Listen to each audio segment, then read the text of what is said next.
بسم اللہ الرحمن الرحیم۔ جس انسان کو غصہ زیادہ آتا ہے وہ انسان پیار بھی اتنا ہی زیادہ کرتا ہے اور اتنا ہی صاف دل رکھتا ہے۔ جب تمہارے دل میں کسی کے لیے نفرت پیدا ہونے لگے تو فوراً اس کی اچھائی کو یاد کرو۔ جب تم دنیا کی مفلسی سے تنگ آ جاؤ اور رزق کا کوئی رستہ نہ نکلے تو صدقہ دے کر اللہ سے تجارت کر لو۔ زندگی میں چاہے کتنی بھی خوشیاں ہوں ہمارے پاس، لیکن ہم تب تک خوش نہیں ہو سکتے جب تک ہمارے ساتھ وہ نہ ہو جس کے ساتھ ہم خوش ہونا چاہتے ہیں۔ معافی مانگنا یہ ظاہر نہیں کرتا کہ آپ غلط اور دوسرا صحیح ہے، بلکہ یہ ظاہر کرتا ہے کہ آپ کے رشتے کی اہمیت آپ کی انا سے بڑھ کر ہے۔ اچھے وقت سے زیادہ اچھا دوست عزیز رکھو، کیونکہ اچھا دوست برے وقت کو بھی اچھا بنا دیتا ہے۔ رشتوں کی خوبصورتی ایک دوسرے کی بات کو برداشت کرنا ہے۔ بے عیب انسان تلاش مت کرو ورنہ اکیلے رہ جاؤ گے۔ جب انسان کی عقل مکمل ہو جاتی ہے تو اس کی گفتگو مختصر ہو جاتی ہے۔ حضرت علی رضی اللہ تعالی عنہ سے کسی شخص نے پوچھا، میں بہت کوشش کرتا ہوں کہ صبح نماز پڑھوں مگر اٹھا نہیں جاتا۔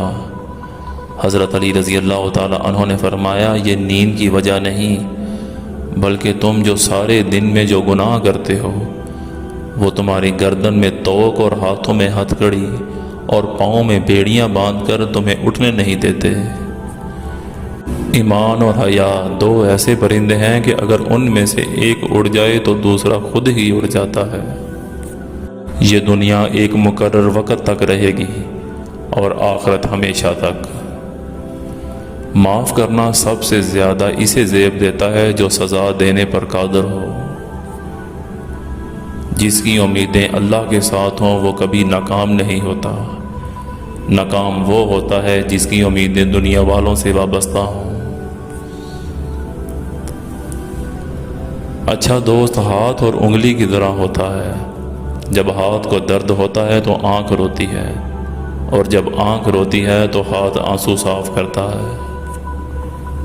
اخلاق وہ چیز ہے جس کی قیمت کچھ نہیں دینا پڑتی مگر اس سے ہر چیز خریدی جا سکتی ہے۔ جو حق کو چھوڑ کر عزت کا طلبگار ہوتا ہے ذلیل ہو کر رہتا ہے، اور جو حق کے ساتھ دشمنی رکھتا ہے ذلت اس کا ہمیشہ کے لیے مقدر بن جاتی ہے۔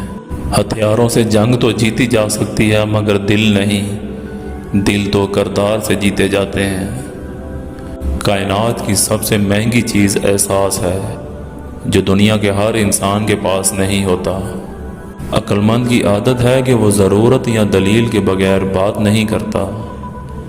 بارش کا ایک قطرہ سپی اور سانپ دونوں پر گرتا ہے، جبکہ سانپ اسے زہر بنا دیتا ہے اور سپی اسے موتی۔ جس کا جیسا ظرف ویسی اس کی تخلیق۔ برے ساتھی سے تنہائی اچھی ہے۔